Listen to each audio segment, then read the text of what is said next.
Hi everyone, Ruth Fazal here again, and wanting to share a little bit more with you as we go into the next little section of Oratorio Terezin. This is a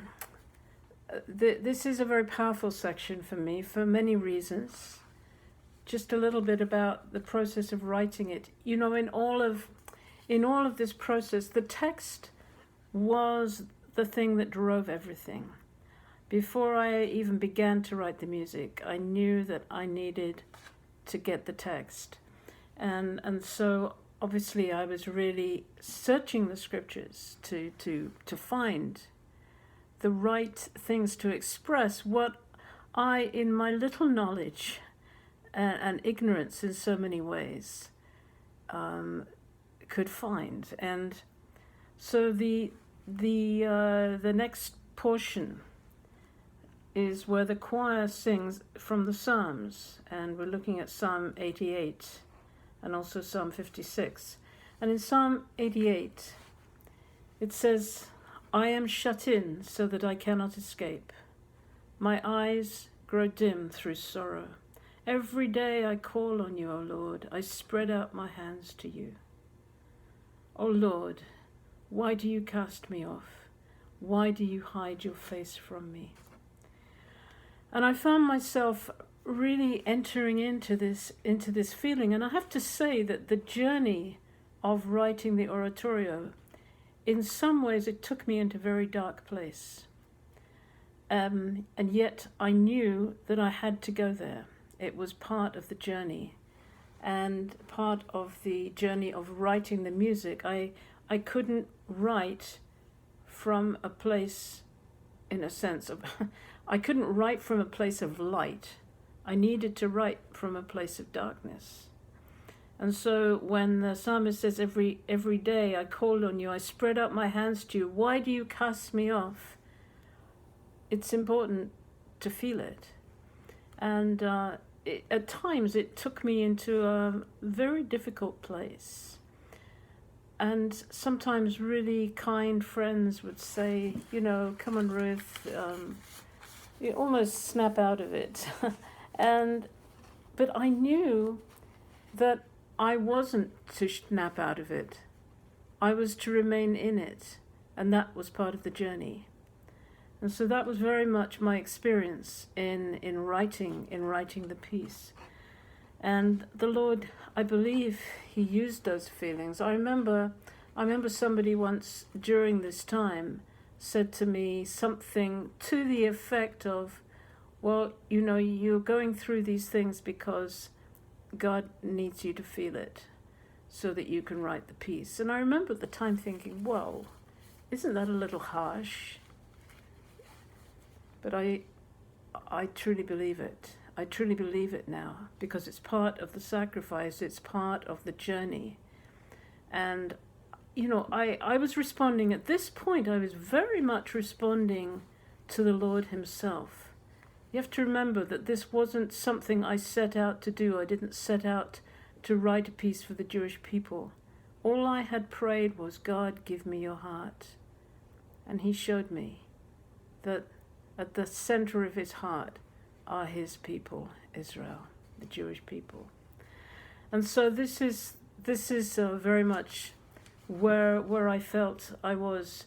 And the music even, I don't know if I can really explain it, but the music even expresses this feeling of being shut in and not able to escape.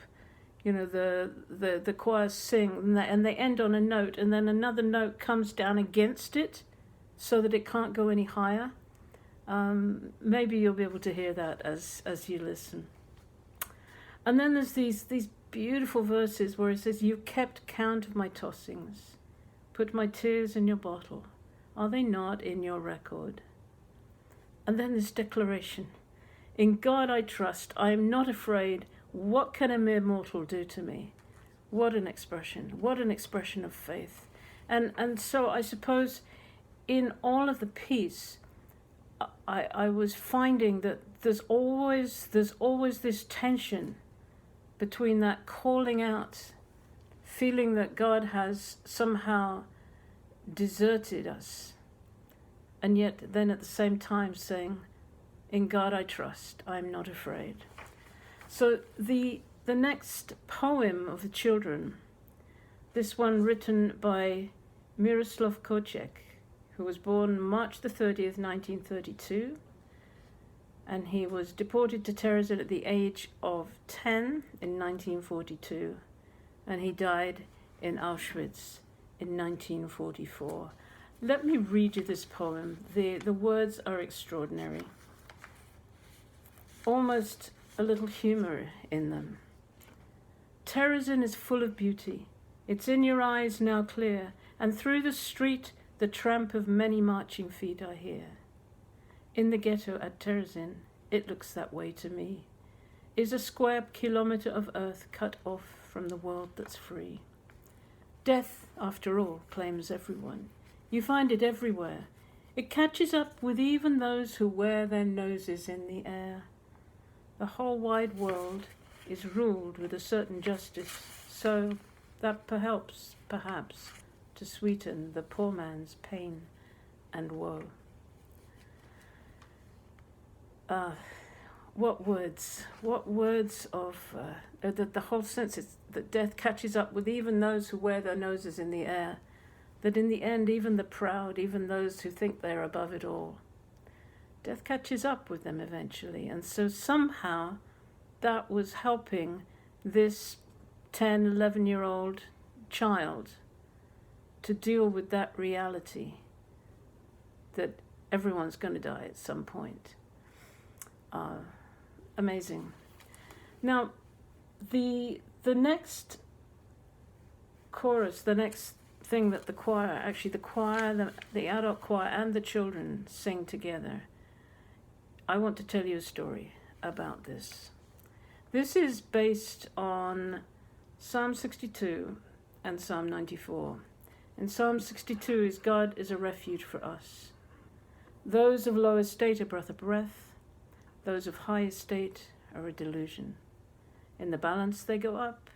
They are together lighter than a breath. So that's on one hand. And it opens up that way. But then there's this chorus, and it's angry, and it's almost shouting at God. O Lord, you God of vengeance, you God of vengeance, shine forth, rise up, O judge of the earth. Give to the proud what they deserve. O Lord, how long shall the wicked exalt? And so this whole piece begins with a lament. I actually started it out with a violin solo. The violin solo plays the tune of the lament. It goes, how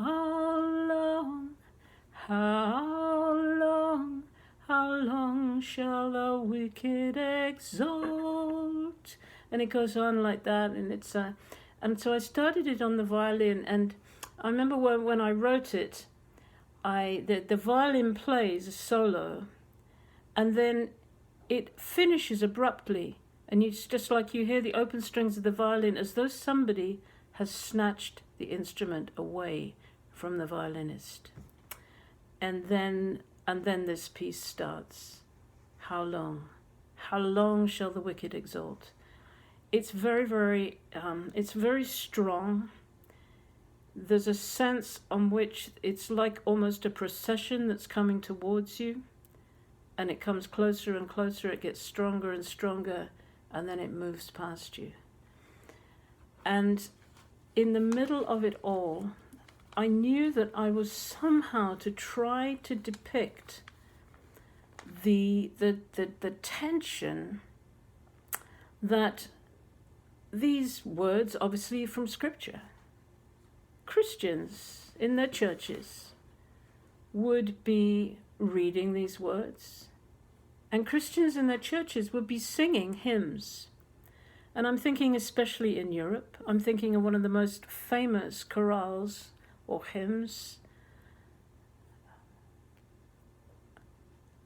a safe stronghold our God is still.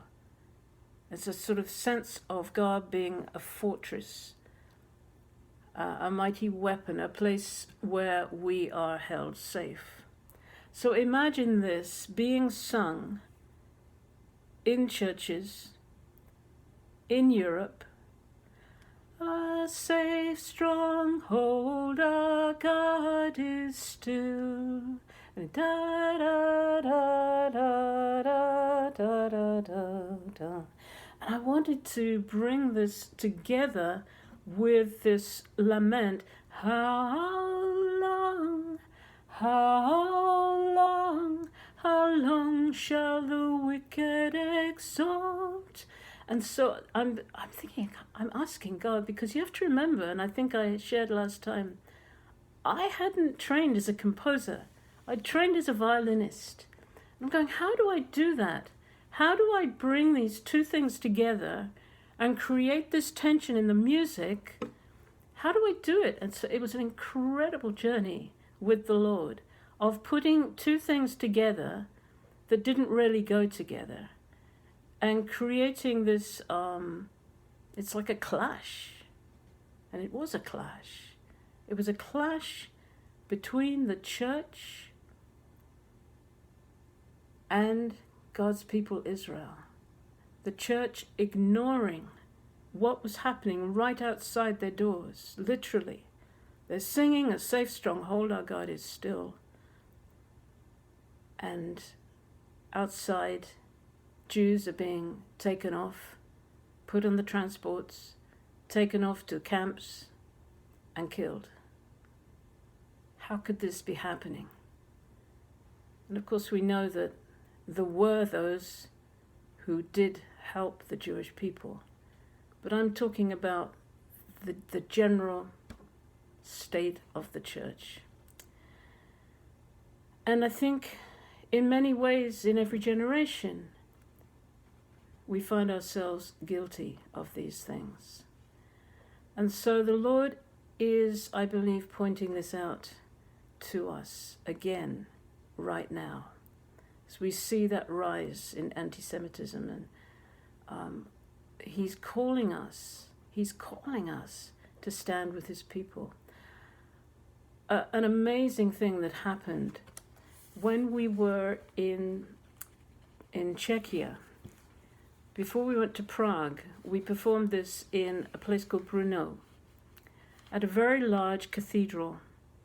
It stood right up on the hill of the city. It was very prominent. And you know, the oratorio opens with the sound of the shofar. And I remember thinking to myself, wow, this is probably the first time that a shofar has been blown in this church.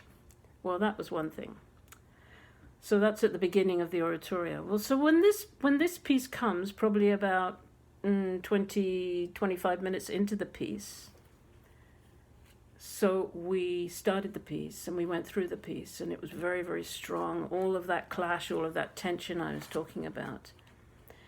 And it comes to the end of that song, and the very next song, which I will introduce to you next time, is a song called The Butterfly, which is the song that is a solo for a child's voice. A very delicate and tender-hearted song. And I just remember it was amazing. We came to the end of this God is a refuge for us. How long shall the wicked exalt? The procession has come. It's come closer and closer and closer as the people are crying out to God. And then it disappears. And then the bell on the church tower began to sound. It began to toll. And I thought maybe it was just the clock and it was the time. But no, it went beyond that. And it kept going. And it kept going. And I remember thinking, something's gone wrong. What are we going to do? Because we clearly could not start this next piece, the butterfly, because it was just such a delicate beginning. And if we would have started, and the young boy, Jakey, who was going to sing it, came up to the front, and he stood there and he waited. And we waited. And it just probably went on for about 2 minutes at least. Seemed like forever.